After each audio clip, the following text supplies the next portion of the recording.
پھر صدارتی انتخابات کا فرسٹ راؤنڈ ہوا, صدارتی انتخابات کا سیکنڈ راؤنڈ ہوا, اور اس کے بعد جب کانسٹیٹیوشن تیار ہو گیا تو کانسٹیٹیوشن کے لیے ریفرنڈم کے لیے پبلک کے درمیان لایا گیا.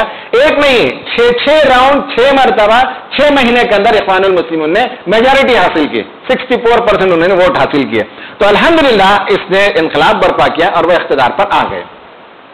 اقتدار پر آ کر 1 سال بھی نہیں گزرا, ان کا تختہ الٹ دیا گیا, مرسی کی حکومت کو لپیٹ دیا گیا اور انہیں اتار دیا گیا. اب یہ کیا کچھ ہوا اس کی میں ذرا تفصیل بتاؤں گا کہ کیسے ہوا, کیا ہوا, اس کو ہمیں سمجھنے کی ضرورت ہے. اس سے پہلے, اس کو سمجھنے سے پہلے تھوڑا سا ایک بیک گراؤنڈ کی طرف لے جاتا ہوں. میں ایک بات پہلے سے بھی عرض کرتا تھا, ہمارے بعض دوست کہتے تھے امین صاحب یہ باتیں کانسپریسی تھیوری ہے, آپ بھی کیا اس پر یقین رکھتے ہیں؟ لیکن میں کہتا تھا کہ کانسپریسی تھیوری نہیں ہے, جبکہ یہ چیز نافذ ہو گئی ہے, عملاً دنیا میں ہو چکا ہے تو ماننا پڑے گا. اصل میں یہ ہے کہ بش جو سینئر بش تھا اس نے ایک نیا نعرہ دیا تھا, آپ کو یاد ہوگا کیا نعرہ تھا اس کا؟ New world order. ایک نعرہ اس نے دیا تھا. نیو ورلڈ آرڈر عوام کو بولنے کے لیے تھا. اصل میں اس کا دوسرا جو نام ہے وہ ہے گریٹر مڈل ایسٹ پروجیکٹ. اس کا نام ہے Greater Middle East Project. Middle East جو ہے جسے ہم جو اس وقت عرب دنیا ہے وہ مڈل ایسٹ ہے. گریٹر مڈل ایسٹ کا مطلب ہے کہ اس مڈل ایسٹ کو آگے لیفٹ کی طرف اگر ایکسٹینڈ کیا جاتا ہے تو اس میں ایجپٹ آتا ہے, ٹونیشیا آتا ہے, موراکو آتا ہے, الجیریا آتا ہے, یہ سب ممالک یہاں تک. پھر ادھر رائٹ سائڈ میں تھوڑا سا ایکسٹینڈ کرتے ہیں تو افغانستان اور پاکستان, یہاں سے یہاں تک یہ سب مسلم ممالک ہیں. اسے گرین کرسنٹ کہا جاتا ہے. میپ میں اگر دیکھتے ہیں تو ایک چاند نما ہلال نما یہ علاقہ ہے, گرین کرسنٹ کہتے ہیں. اس پورے علاقے کو ہم کیسے کنٹرول کریں, اس پروجیکٹ کا نام نیو ورلڈ آرڈر تھا دنیا کو بولنے کے لیے, اور اندر انٹرنل کنزمپشن کے لیے اس پروجیکٹ کا نام تھا گریٹر مڈل ایسٹ پروجیکٹ. یہ پروجیکٹ کیسے کرنا ہے؟ اصل میں یہاں ذخائر ہیں, اللہ تعالیٰ نے اس کو مالا مال کیا ہے. مصطفیٰ تاہن کی کتاب ہے, انہوں نے ڈیٹا سے لکھ کر بتایا ہے کہ دنیا کے کسی خطے میں, دنیا کے کسی علاقے میں اتنی دولت, اتنا مال, اتنی فراوانی, اتنی ہریالی, اتنا پیٹرول دنیا میں کہیں نہیں ہے جتنا اللہ نے مسلم ممالک کو نوازا ہے. ہر چیز اس ملک میں ہے, اس علاقے میں ہے. اور اس کو جو کیپچر کرے گا دنیا میں وہی ٹرولی گلوبل پاور بنے گا. اسے کہتے ہیں یوریشیا, اس علاقے کو. تو ٹرولی گلوبل پاور بننا ہو تو یہاں جو ہے کنٹرول کرنا پڑے گا. تو اب امریکہ کا یہ پروجیکٹ ہے کہ اس پورے علاقے میں چائنا بھی جو ہے مداخلت کیا ہوا تھا, رشیا بھی مداخلت کیا ہوا تھا, امریکہ بھی تھا, لیکن اس پورے علاقے میں سے رشیا کو نکالنا, چائنا کو نکالنا, اور پورے پیٹرول کے ذخائر اور جتنے معدنیات ہیں, خزانے, یہ سب امریکہ کے ہاتھ میں آئے. اس کے لیے انہوں نے پروجیکٹ بنایا, اس کا نام ہے گریٹر مڈل ایسٹ پروجیکٹ. اس کو کیسے شروع کیا جائے؟ یہاں توڑنا, پھوڑنا, گرانا, وائلنس کریٹ کرنا, ڈسٹرکشن کرنا, اور اس کے نتیجے میں ایک نئی دنیا بنانا جو ہمارے موافق ہو. تو اس کے لیے انہوں نے جو نام دیا وہ ہے کریٹو ڈسٹرکشن. اس پروجیکٹ کا نام ہے کریٹو ڈسٹرکشن. آپ غور سے دیکھیے, ترجمہ دیکھیے, گرم گرم آئس کریم, جیسے بے وقوفی کی بات ہوگی ویسا ہی ہے. کریٹو ڈسٹرکشن کا مطلب ہے تعمیری تخریب. کنسٹرکٹ کرنے کے لیے ہم ڈیمالش کر رہے ہیں. اس پورے علاقے کو انہوں نے ڈیمالش کرنا شروع کیا. سب سے پہلے عراق کو ڈیمالش کیا, پھر اس کے بعد افغانستان کو انہوں نے ڈیمالش کیا, اب اس کے بعد ایران پر ان کی نگاہ ہے. سوڈان کو انہوں نے تقسیم کیا, 2 حصے میں تقسیم کر دیا. پھر اس کے بعد لیبیا جو بہت ہی معاشی طور پر مضبوط ملک تھا, جو امریکہ کا محتاج نہیں تھا, وہاں سے لیبیا سے کرنل غدافی کو مار کر ختم کیا. یمن کو کیپچر کیا, پھر اس کے بعد مصر کے اندر انقلاب برپا کیا. اس پورے علاقے میں ان کا ایک منصوبہ ہے. اس منصوبے کے تحت کنٹرول کرنا چاہتے ہیں. ہنری کسنجر جو یہودی بھی تھا, بہت بڑا ذہین آدمی تھا, غالباً ریگن کے زمانے میں ایکسٹرنل منسٹر بھی تھا, اس نے ایک قانون دیا. اس نے بتایا کہ to control nations control oil, to control people control food and water. عوام کو یعنی ممالک کو اگر کنٹرول کرنا ہو تو پیٹرول کے کنویں پر کنٹرول کرو, اور عام انسانوں کو کنٹرول کرنا ہو تو کھانا اور پانی پر کنٹرول کرو. اسی پروجیکٹ میں آج پوری دنیا میں آپ دیکھتے ہیں کہ یہی کام ہے. کھانا پانی بھی انہی کے ہاتھ میں ہے, پیٹرول بھی انہی کے ہاتھ میں ہے. یہ پروجیکٹ وہ کر رہے ہیں. اس پروجیکٹ کے سلسلے میں ایک کتاب ہے ولیم اینگھیل کی, ٹوٹیلیٹیرین ڈیموکریسی کے نام سے, بہت شاندار ہے. یہ بھی ویسے ہی ہے, 2 اپوزٹ ورڈ کو اس نے ملا دیا, 2 متضاد الفاظ کو انہوں نے ایک ساتھ جمع کیا. جیسے میں نے کہا نا گرم گرم آئس کریم, ایسے ہی ہے ٹوٹیلیٹیرین ڈیموکریسی. جمہوریت اور آمیریت 2 متضاد چیزیں ہیں, لیکن دونوں کا سنگم اس وقت وہ ہے آمیریت نما جمہوریت یا جمہوریت نما آمیریت. اس کی پوری کتاب بتاتی ہے کہ کس طرح سے امریکہ اس وقت پوری دنیا کو ری شیپ کر رہا ہے. جان پرکنس کی ایک اور کتاب ہے the secret history of American empire. یہ 2 کتابیں آپ دیکھ لیں تو اس پروجیکٹ کو آپ سمجھ میں آ جائے گا. یہ پروجیکٹ کیسے کرتے ہیں؟ کرتے یہ ہیں کہ امریکہ میں بہت سی تنظیمیں ہیں، ان میں سے ایک تنظیم ہے NED، national endowment for democracy. Endowment کہتے ہیں اوقاف کو، قومی اوقاف برائے جمہوریت، برائے فروغ جمہوریت. دنیا میں جمہوریت کو فروغ دینے کے لیے ایک اوقاف انہوں نے بنایا ہے اور millions and billions of dollars خرچ کرتے ہیں. اس کا طریقہ یہ ہے کہ مختلف لبرل لوگوں کو ساری دنیا سے اٹھا کر لے جاتے ہیں، ہندوستان سے بھی جاتے ہیں، اور مجھے معلوم ہے کہ جو لوگ گئے واپس پلٹ کر آنے کے بعد وہ امریکہ ہی کی راہ گلاپتے ہیں، وہی باتیں کرتے ہیں جو امریکہ چاہتا ہے. جانے سے پہلے تو اچھے لوگ ہوتے ہیں، واپس جا کر آتے ہیں تو ان کا ذہن بدل جاتا ہے. لکھنے والوں کو، بولنے والوں کو، ایڈوکیٹس کو، پروفیسرز کو، سب کو لے جاتے ہیں، ساری دنیا سے اٹھا کر لے جاتے ہیں. لے جانے کی ان کی تربیت کی جاتی ہے. پھر ہندوستان آ جاتے ہیں، امریکہ سے باہر ایجپٹ آتے ہیں، کہیں بھی آتے ہیں تو وہاں چھوٹی چھوٹی تنظیم بنانے کی انہیں تعلیم دی جاتی ہے، جو آج کے زمانے میں خوبصورت نام ہے NGO. NGO کوئی اچھی چیز نہیں ہے، یہ سب فارن فنڈڈ جو ہے آرگنائزیشنز ہوتے ہیں. تو الگ الگ NGOs کو بناتے ہیں، اور پہلا انہوں نے تجربہ کیا رشیا کو توڑنے کا، اور کامیاب تجربہ تھا NED کے ذریعے سے USSR کو انہوں نے توڑا.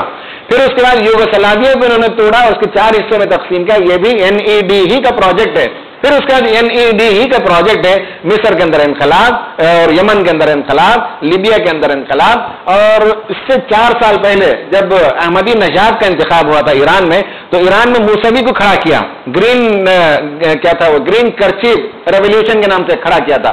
تو ہر جگہ کھڑا کرتے ہیں، بلکہ بعض لوگوں نے بتایا کہ یہاں انا ہزارے کا جو پورا ریولیوشن کھڑا کیا، یہ بھی جو ہے NED اورینٹڈ یا NED سپورٹڈ ہی تنظیم تھی، جو مختلف فنڈنگ کے ذریعے سے بڑے بڑے کام کرتے ہیں. تو اس طرح سے تفصیل کے ساتھ اگر آپ کو دیکھنا ہو تو آپ الجزیرہ کے ویب سائٹ پر جائیے، اس میں ایک شاندار آرٹیکل ہے. جیسے یہاں RTI ہے، رائٹ ٹو انفارمیشن، ہندوستانی حکومت کہاں کہاں کیا خرچ کرتی ہے، آپ ڈیٹیل نکال سکتے ہیں. اسی طرح امریکہ میں بھی RTI ہے، اس کے ذریعے سے اس نے ڈیٹیل کو نکالا اور اس نے بہت ہی شاندار مضمون لکھا ہے. الجزیرہ میں عماد مکی کا ایک مضمون ہے، آپ دیکھ لیں. اس مضمون کے حوالے سے میں آپ کو بتاتا ہوں کہ مصر میں کیا کچھ ہوا. مصر میں جب وہ اسلامی تحریک بپا ہو گئی تو ڈر یہ تھا کہ دیکھتے دیکھتے پورے عرب علاقے میں جو ہے یہ اخوان المسلمون کی حکومت عام ہو جائے گی. اس لیے مغرب اور مغرب کے موالی یا اس کے حاشیہ بردار جو اس کے سپورٹر مسلم ممالک ہیں، ان کا اپنا کوئی اپنا اوپینین نہیں ہے. امریکہ جو کہتا ہے، اسرائیل جو کہے اس پر وہ عمل کرتے ہیں. تو یہ دونوں مل کر امریکہ، اسرائیل اور اسرائیل کے جو دوست تھے مسلم ممالک، ان سب نے مل کر یہ پلان بنایا کہ کسی طرح سے اخوان کو جلد از جلد نیچے اتارا جائے اور ان کو حکومت کرنے کے لیے لمبا موقع نہ دیا جائے. حالانکہ اللہ تعالیٰ نے ہم کو بتایا لن ترضى عنك اليهود ولا النصارى حتى تتبع ملتهم. دیکھیں یہود اور نصارہ تم سے کبھی راضی نہیں ہوں گے یہاں تک کہ تم ان کے قدموں ان کی طرف پلٹ کر نہ آ جاؤ، ان کے طور طریقے پر لوٹ کر نہ آ جاؤ، تب تک یہ راضی ہونے والے نہیں. تو مسلم ممالک بھی، اسرائیل بھی، ان سب نے مل کر پلان بنایا، اس پلان کے تحت ان کو اتارا. ایک آرٹیکل ہے US bankrolled anti Morsi activist, انہیں مورسی کو اتارنے کے لیے کس طرح سے امریکن بینکوں نے پیسے خرچ کیا، اس کی پوری تفصیل ہے. اس تفصیل کے تحت یہ ہوا کہ مختلف اداروں کو کھڑا کیا گیا. میں اس کے تھوڑے سے اشارے دیتا ہوں. نیشنل انڈومنٹ فار ڈیموکریسی ایک ادارہ ہے، USAID ایک ادارہ ہے، اس کے بعد POMED project for Middle East democracy, POMED وہ ایک ادارہ ہے. اور اس طرح کے 3-4 ادارے ہیں، انہوں نے بلینز آف ڈالرز خرچ کیے مرسی کو اتارنے کے لیے، اخوان المسلمون کو جو ہے نیچے اتارنے کے لیے انہوں نے خرچ کیے. ان میں سے نمبر 1 ہے عمر عفیفی سلیمان. یہ ایک بہت بڑا آدمی ہے جو امریکہ میں رہتا ہے. اس نے ایک NGO بنایا حقوق الناس کے نام سے، حقوق الناس. اس نے ویب سائٹ میں اس کے 85,000 فالوورز ہیں. اس نے ویب سائٹ میں لکھا تھا کہ کس طرح سے اخوان کو اتارنا چاہیے، کیسے پروٹیسٹ کرنا چاہیے، ان کی مسجدوں کو کیسے گھیرنا چاہیے، کیسے روڈوں کو بلاک کرنا چاہیے، اخوان کے لوگوں کی کیسے پٹائی کرنی چاہیے، سر قلم کرنا چاہیے، اور پانی کی قلت پیدا کرو، پاور کی قلت پیدا کرو، اور گیس کی قلت پیدا کرو. یہ آدمی تھا جس نے آئیڈیا دیا. فیس بک میں لکھا کہ power crisis, water crisis, gas crisis کو کیسے کریٹ کیا جاتا ہے. فیس بک میں اس نے لکھنا شروع کیا. یہ جو حقوق الناس ہے اسے 2008 سے فنڈ ملنا شروع ہوا امریکہ کی طرف سے، اور اس نے millions and billions of dollar جو ہے کچھ ہی سال میں حاصل کیا ہے. اس نے جو کچھ لیا ہے وہ 1.4 بلین اینولی لیا ہے، NED سے 118 ملین. اس کی تفصیلات ہیں آپ دیکھ لیں.